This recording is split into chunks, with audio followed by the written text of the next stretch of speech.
I'd like to invite up Markus Tarin, the President and CEO of MoviTHERM, along with our own Vache. Here we go. Please welcome him. Thanks. Thank you very much, Bill. All right. So I'm Vache from FLIR, and I've known Markus. I've met Markus a couple years ago, but we've only worked together a lot in the last few months. But Yep. Markus, I know you just worked on a really amazing project just a month ago, I believe, right? Yeah. Let me click over. Yeah. Tell me a little bit about this. Okay, yeah. So we were approached by a company called Cool Effects to do an exposing carbon pollution documentary. And what this is about is really making CO2 emission, greenhouse gases, visible to the human eye to really show people what that really looks like in reality. So can you tell me a little bit about what we're looking at over here? Yeah, so behind us we're seeing a part of a plane, and on the right side the blue stuff coming out is basically all the CO2 emission that you, with your regular eye, don't see on a regular daily basis. You know. And like folks who might not know a lot about thermal imaging, who are just seeing it for the first time, you know, we know that it sees heat, but how does it see gas, like we're seeing over here? Yeah, that's a good question. So regular thermal cameras, like you've seen all day, they can see heat, but how do they see CO2 gas, which is not warm? So what we did is put a special spectral filter behind the lens that is tuned in directly to the absorption band of the CO2 gas to actually make the sensor of the camera sensitive to the CO2. So that's what we kind of see there. So the camera being used is definitely, it's this same camera with a CO2 filter, right? Exactly. That's the A8300SC camera. It's a cool scientific mid-wave camera, sensitive in the 3 to 5 micron range. And we have rigged it up here with a regular visible camera to shoot side by side. You can see always what the human can see and then what the thermal camera can see looking at a CO2 emission. Cool. And you have, we're going to play a clip now. Let's check it out.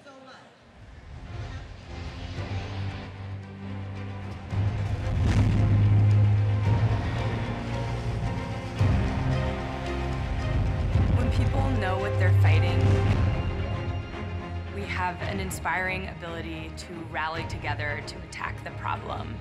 But we can't fight something we can't see. Cool Effect is changing that. This is the FLIR camera. It's what makes seeing carbon dioxide possible. Well, carbon dioxide, like all of the other gases in our atmosphere, is not visible to the naked eye. So with a special filter, we can bring that signal up and make it visible. It sees what we don't see, the world of carbon pollution.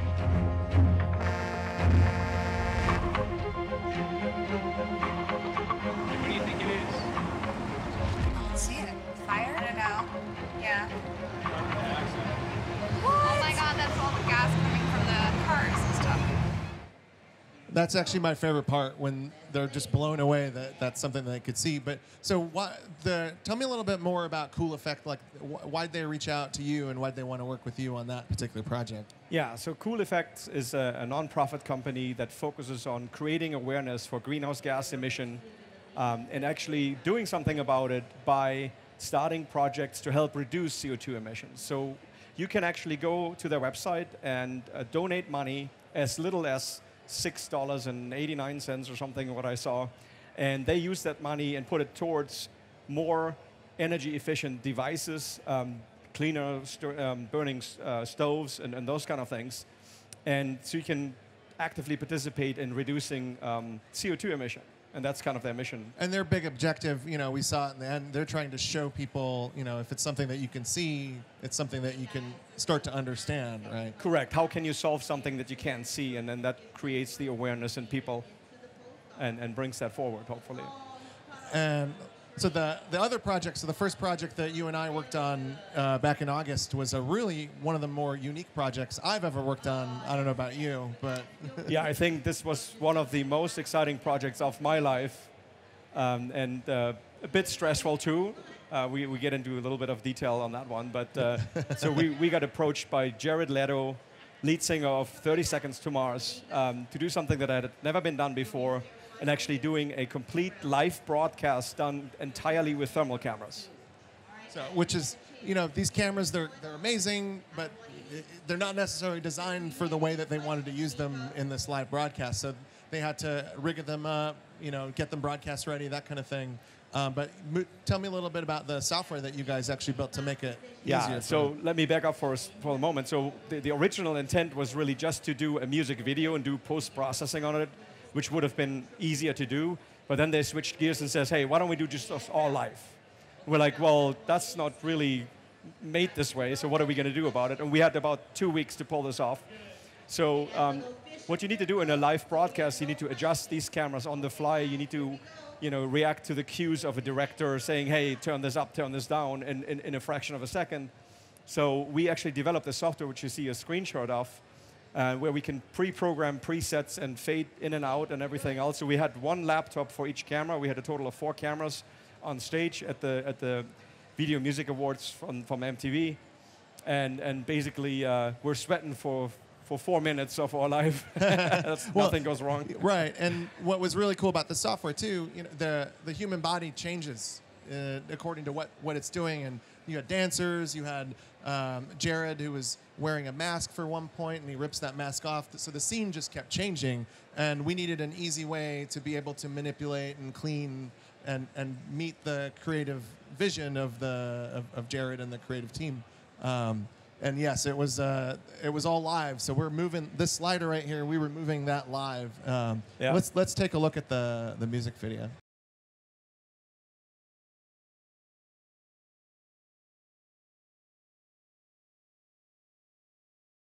So we had actually networked the cameras from the stage all the way out. I think it was at the Coliseum, right? I don't remember where the Forum. The Forum in England. I always confuse that. Yeah, Los Angeles. So they created a fiber optic network for us, and then we had to sit there and fine-tune the thermal image so it looked exactly like we didn't get to see the show right there. We actually had to see it through the thermal cameras at all times. It's pretty surreal. And it was like the shortest 4 minutes of my life, but the most frightening as well. So thermal imaging, is used quite often, in entertainment like this, but also to visualize things like we looked at earlier with CO2. But you worked on another project. It was a similar marketing type thing, I guess. But yeah, it was actually a marketing video, but was more of a biomedical approach. And a company called HyperEyes approached us and says, can we do a comparison from our product compared to the standard product out there? So what HyperEyes specializes in is creating sports devices for athletes, for warm-up and for recovery. And so this is kind of what we did here. Let's take a look.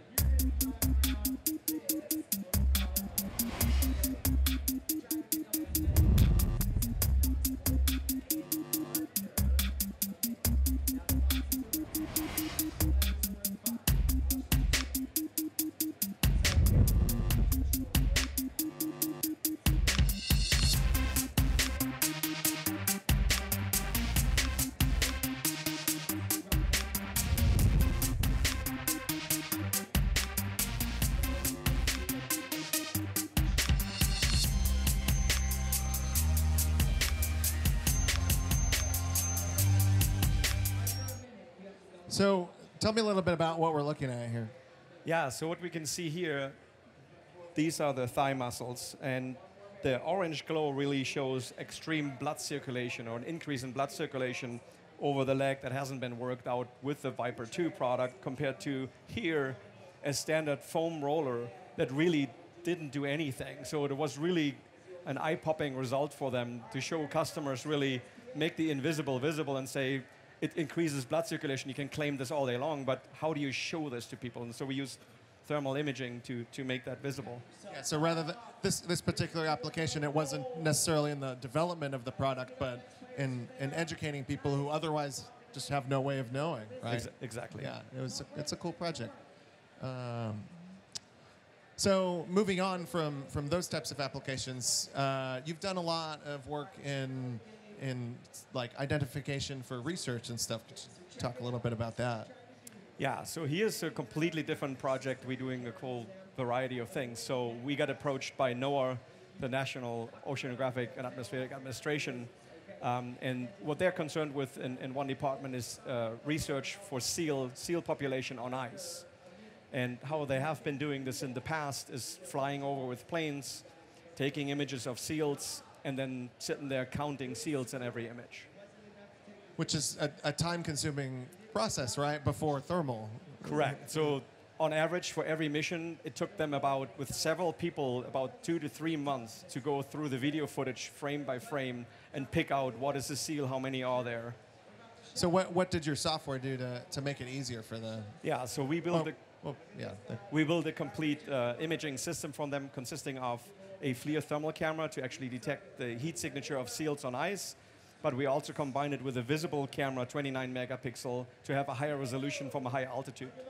And here we can see some images. So the right images here, the yellow circles are actually done with a visible camera, and we wrote software to do a species identification to say what looks like a seal. And the reason for that was that the same thermal image from that height is very small, and all we see is small little spots that are warm, but it doesn't tell us what it is.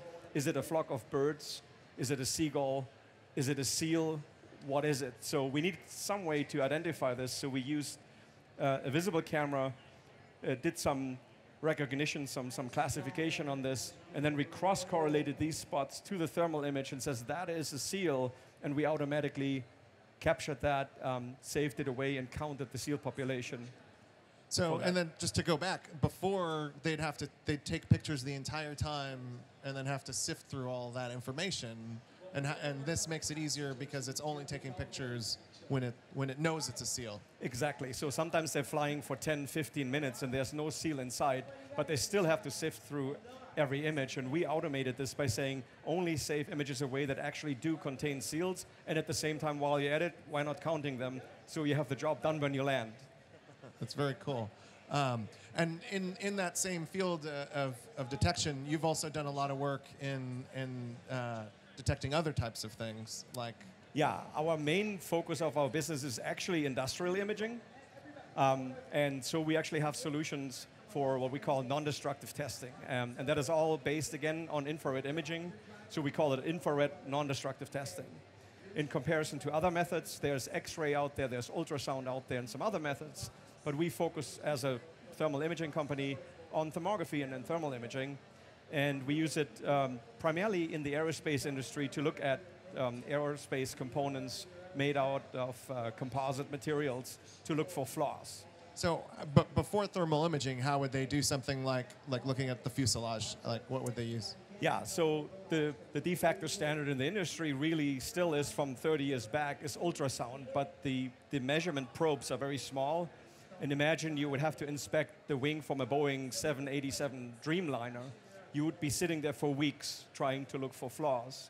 So what we do is we take 3-foot by 3-foot images with a thermal camera, take some halogen lamps, warm that section up, and we can really advance rapidly over a large area and tell them if there's any flaws in it. And like, what other folks have used this? Yeah, so we have on the very left side, this is a piece of a SpaceX rocket. So we're inspecting the payload fairing. That's the thicker portion of the Falcon 9 rocket that carries the payload. Those are the two pieces that actually break off when they reach their altitude. So that structure alone is 65 feet long and 18 feet across. It's just a massive kind of an amount. And they have been doing ultrasound with a massive robot scanning this whole thing. Takes them a whole week to scan it. We can do it in a half a day. Wow. Yeah, the next one, you actually see a little bit of a thermal image there. That is actually done for Lufthansa Airlines on a Boeing 737. You don't see the full image, but we can take one measurement surrounding 3 passenger windows to give you a sense of scale. And that's another super time saver. They used to be, they used to have to rip out the entire interior of the plane, take the seats out, take the paneling out, to do an inspection from the inside of the plane, 1,000 man-hours plus the downtime of the fleet during that time. We come in from the outside on the scissor lift with a large array panel of halogen lamps, so we can do it in 100 man-hours without defueling the plane or anything. And like to the point here, thermal's also used in these kinds of applications, right? Correct. The Here's detection. Yet another industrial application. This is an early fire detection system, and this is an example for an industrial laundry that had issue with a facility burning down. And they approach us and says, hey, we need to do better than just turning the sprinklers on when there's a fire, because when that happens, the whole building is engulfed in a fire, and whatever the fire doesn't consume, the sprinklers will destroy with the water afterwards. So that's not really a good solution. So, but why does thermal help, like in this application for fire detection? Why is there fire in a laundry facility? Yeah, so what they have is they bring all the soiled uniforms and rags and everything in on a contract basis from restaurants and hospitals and everything else, and they throw them all into a big tote. The problem is they have chemicals on them, they have solvents on them, they have cleaning agents on them, and oil and all kinds of things, and they just compact them into a big tote. And sometimes these chemicals don't like each other, and they start to react, and they create an exothermic reaction, so they build up heat over time. And if you leave it long enough, it could actually catch on fire. And nobody sees that, obviously, because it's not visible. So using a thermal camera, looking at the areas where they store the dirty laundry, we can actually see the laundry pile increasing in the heat, and we can send off an alarm, sending an SMS text message to a maintenance operator or something, and say, hey, you better take a look at this area, get that pile apart, and make sure that it doesn't catch on fire. And you could use this at trash processing or recycling plants too, because I think they deal with that exothermic reactions as well. Yeah, there's a ton of applications like this, battery recycling, shredding of automobiles, any sort of mulch operations and those kind of things all have the same issues with catching on fire. Can you walk me through the system? Yeah, so here's a system block diagram of that very laundry facility application, and we actually have developed some modules which we call the MoviTHERM MIO series of intelligent I/O modules. These guys. The intent of this was not having to program software and deploy a PC and add a lot of cost to a system like this. So these are embedded devices. They have a web server built in, so you can just use your Internet Explorer, go in and say, if you see a temperature increasing from camera 1 in this region over 200 degrees, turn the alarm in zone 2 on. Or do an auto dial and call somebody for help and says, hey, here's a problem. So that has helped us to create that system rapidly. And it's universally applicable to any sort of application like that. And it directly works with the FLIR cameras plug into your system, right? Exactly. It's directly compatible with certain models of FLIR cameras that are being used for those applications. Cool. Now, we've seen all the work that you've done, and in our time, we've seen a lot of new applications come out for thermal. Where do you see it going next? Yeah, we have been doing it for 19 years, and back in the days, even those simple cameras were $50,000 and up. Nowadays, we have seen with a Lepton 2, the little tiny image sensor, going down into the hundreds of dollar ranges. So that is opening up the market for FLIR into the consumer area, where you have add-ons for a cell phone and those kind of things. So it's really touching everybody's life on a daily basis. And I think we will see more of that happening, but even more so than just thermal, we will see a sensor fusion sort of thing happening, where it may be taking your vitals, it may be combining it with visible image and all kinds of other sensors fused together to create some information for humans to actually make a decision on something. And then combining this whole thing with artificial intelligence, it will be able to adapt to your particular situation and exactly become a very useful device without you having to configure anything, essentially. Yeah, I mean, in my time, it's just changed so much. They get smaller and smaller, more and more affordable. We've got kits now that individuals can be creating something in just hours. It's pretty cool. Yeah, cool. So we're going to open it up for any questions about some of the stuff Markus talked about. Yes. Here, I'll come out to you, actually. Hey, that was great. Thank you. Thanks.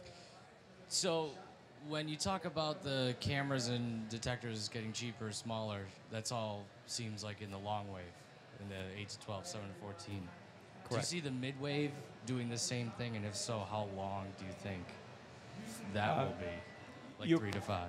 You're correct. Yeah, what you were referring to, long wave infrared, is basically what we call microbolometer technology. Those are detectors, real quick, that actually can sense heat radiation. They don't see photons like a typical camera does.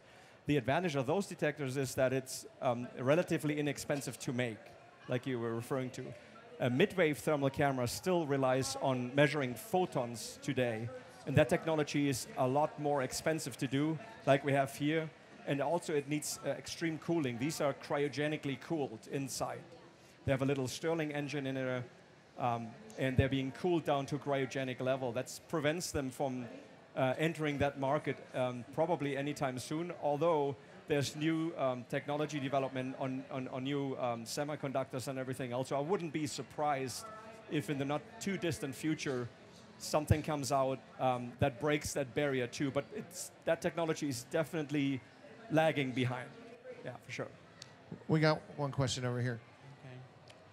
What was the difference in the resolution between the cameras used for the video, the music video, versus the ones that you're using for the thermal imaging of the clothes laundering? Great question. Yeah, so these are the exact same cameras that we used for the music video awards. These have 1280 by 720 pixel resolution, so HD. Whereas for and these are really expensive cameras because they're these cryogenically cooled cameras, super sensitive. Whereas for the laundry application, we only had to use 320 by 240 pixel resolution, and those were the microbolometer cameras. And they're a whole lot less expensive for something like this. And they're totally sufficient because you don't need that much resolution. You're looking at a pretty large area. But even if something is about warming up that's an inch in size, we can capture this easily and just warn somebody. So that was totally sufficient for something like that.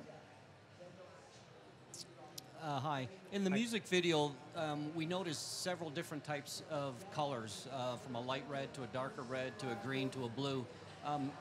What is the representation of the colors? Do they equate back to a particular temperature, or? Yes, they do. So those is what we call color palettes. Are they programmed in, or are they randomly determined? No, they're pre-programmed to a certain temperature range, but they also change because the image is dynamically being scaled. Typically in any thermal imaging software, the software looks at the warmest spot in the image and the coldest spot, and it stretches that dynamic range, which also changes the color palette over that range.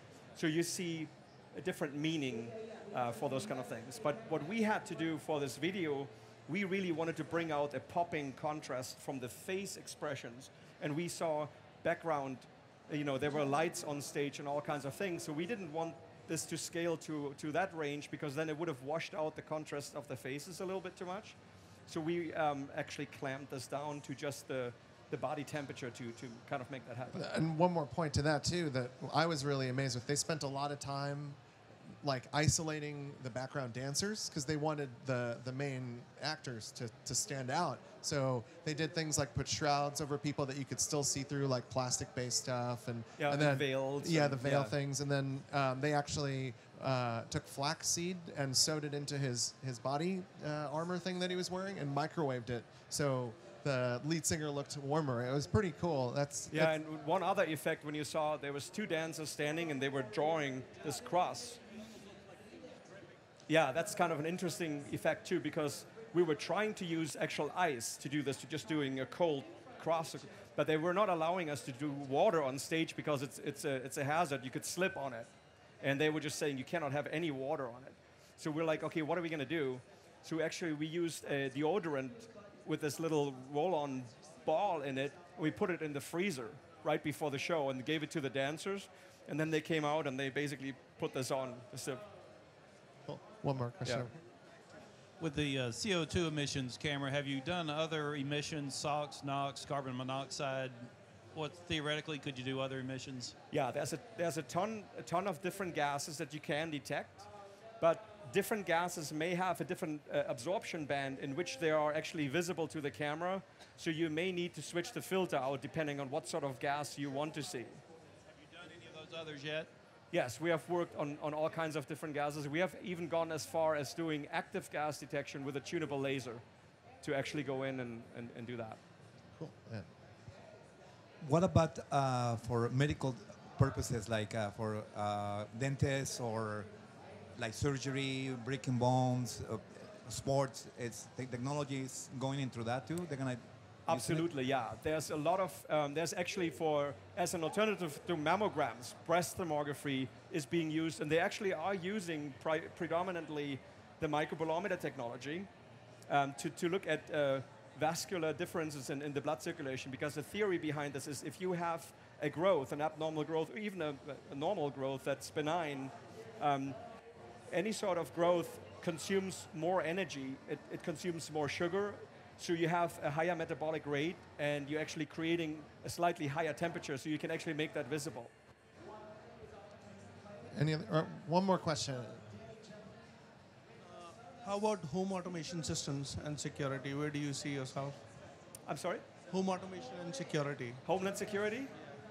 Yeah, there's also some interesting applications. Obviously, the most obvious one is just human detection and that sort of thing. There have been done studies about stress imaging to see if a subject is under stress, because you can do it non-contact. You can do something like that.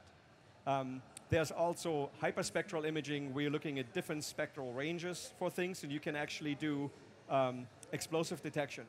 And you can see if there's, even in the parts per billion range, you can actually detect explosives with a certain setup. Not just with the camera straight up, but there's ways to enhance that spectrally to do something like that as well. Great. Thank you so much, Markus. Round of applause for Markus. Thanks. I'm going to hand it over to Bill. Thanks, Vachi. Round of applause for you, too. Well done. Thank you. Thank you.